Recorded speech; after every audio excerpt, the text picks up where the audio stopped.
Hey guys, I'm Kat and welcome back to my channel.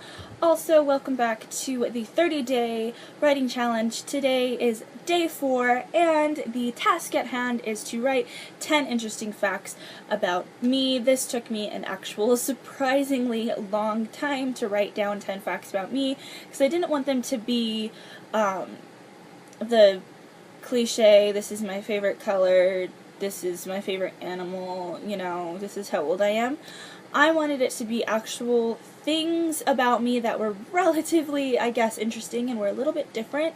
And I wrote them down in my trusty little 30-day writing notebook thing that I have here. And yeah, so let's get started with these 10 facts. Interesting fact number 1 is that I am a huge Lord of the Rings geek. And if you play Lord of the Rings trivia with me, I dominate, I am queen, I will wipe the floor with you. That is how good I am at Lord of the Rings Trivial Pursuit.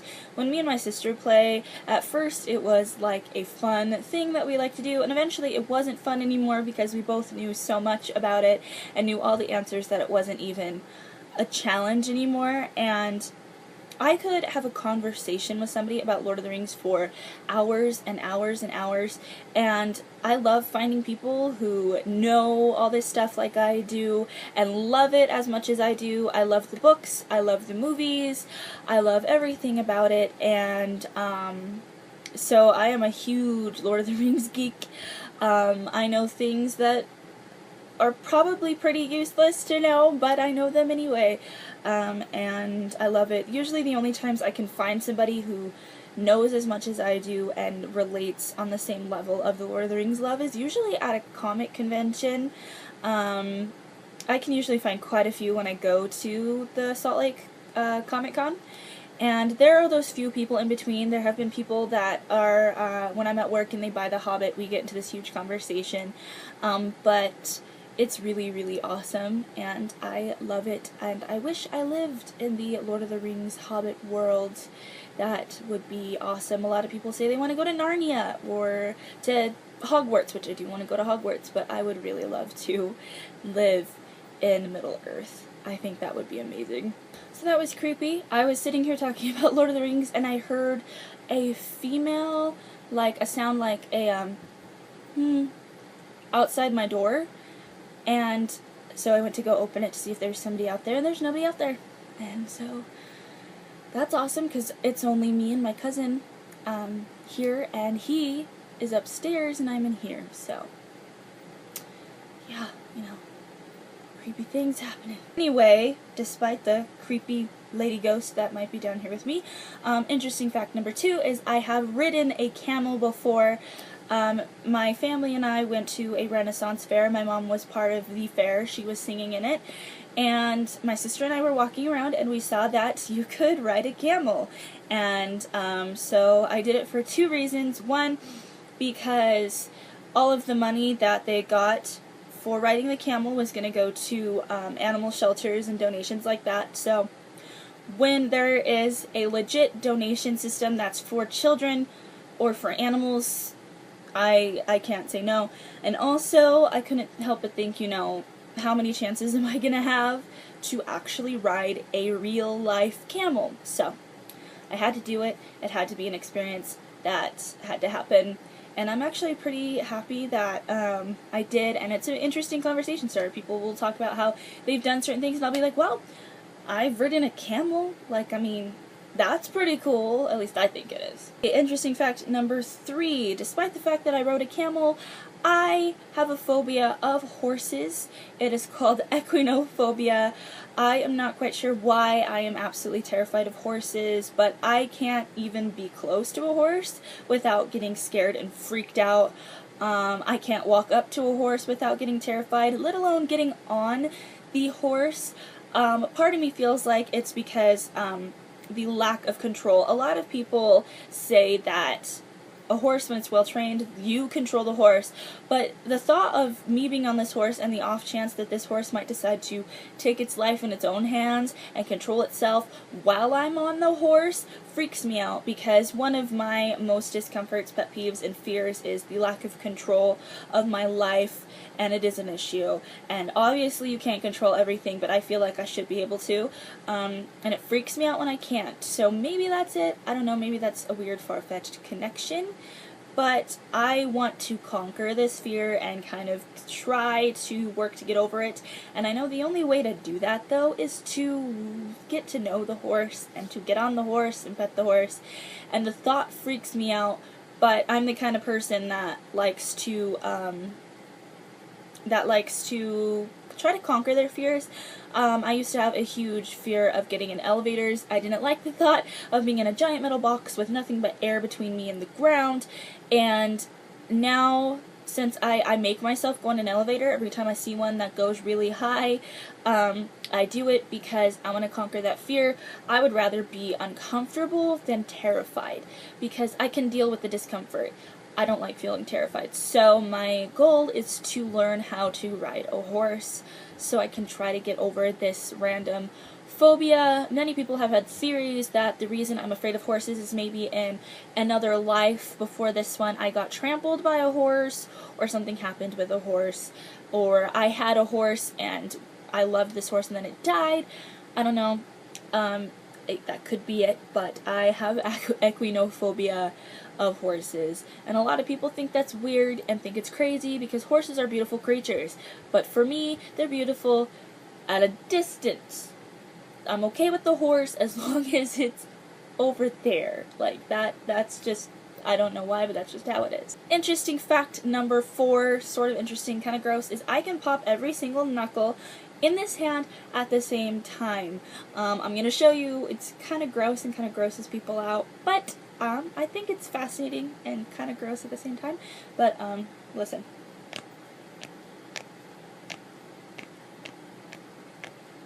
After a while of doing it, it kind of hurts. I can also pop this one, you know, and it kind of hurts, and it's so interesting. And at first I used to be like, oh, that's so gross, people are going to think I'm so weird, but then I kind of embraced the fact that I'm just a weirdo anyway, so, I mean, and out of all the things that are weird about me, why would they pinpoint the knuckle thing? And it went from, oh, I can't make a fist without making that sound, because I can't make a real fist without making that noise, and it went from, okay, I can't make a fist around people, and to look what I can do, it's gross. Like, interesting fact number 5 is I own a turtle, and his name is Sebastian. When I was 7 years old and I was gonna turn 8 soon, I wanted a bunny or a turtle, but we had like a Chinese chow dog and he would eat the bunny, so my dad, without the counsel of my mother, got me a turtle. And I loved and still love The Little Mermaid, so I named him Sebastian, which kind of is weird because Sebastian's a crab and my Sebastian's a turtle, but whatever. I was 8 and he's still alive and he's still kicking. He's over there in his tank, and he's still going, and he's huge. He got big. He was really teeny and then he got huge, and I'm 21 now, so it's been like 13 years since I got him, and he's still alive, and he's still a turtle, and I still love him, and I hope that we have many years together, and it's going to be really sad when we don't. And I love that I have a turtle. I do, and it's great. And it's so funny because people are like, I've got a dog, I've got a cat, I've got a ferret, and I'm like, I got a turtle. Like, yeah, I got a red-eared snapping turtle that could break your finger if he wanted to bite you. Like, I think that's really cool. In the future, I'd like to have a snake, because I think snakes are cute, and I really, really, really want a corgi, and it's gonna happen. It's gonna happen. Fact number 6, and this one's kind of a serious one, I guess. I am planning on being a foster parent in the future when I'm stable mentally and financially and just in my life, and when I have a nice environment for the baby, child, preteen, teenager whoever comes into my care. The reason for it is because I have read so many stories, and I've met so many foster kids, and I have watched so many documentaries of all these kids who go through homes that are just awful. And to me, a child should not have to worry about where they're going to sleep, if they're going to sleep in a warm bed, if they're going to get food, if they speak out of turn, if they're going to get hit, if they're going to get sexually abused, if they're left alone with someone, if they're going to get neglected, if they're going to have to sleep on the streets, if they're going to have to turn to prostitution, or just having to age out without even having that love. A child should not have to worry about that. A kid should worry about what they're going to wear to school, or what color they're going to color in a picture, or if their selfie looks up to par. That is what a teenager or a kid should worry about. They shouldn't worry about all those negative things. That shouldn't even be in the process. And I was a lucky kid who has both my mom and my dad, and never had to go through that experience, and never had to feel that pain. And I want to help a kid or a teenager or a child or anybody in the system feel the love that I know. And I want to either be a forever home and adopt that kid, or I want to be that gateway for a forever home. And I'm going to do, when I do start fostering, I'm going to make sure with every single power that I have to make sure that this kid, when they do get adopted, they're going to a family that is worth this child and that isn't going to hurt this child in any way, because I will raise hell if they do, or be a safe environment for this kid until they age out of the system, and then they can start their own life. And I have talked about this for a while.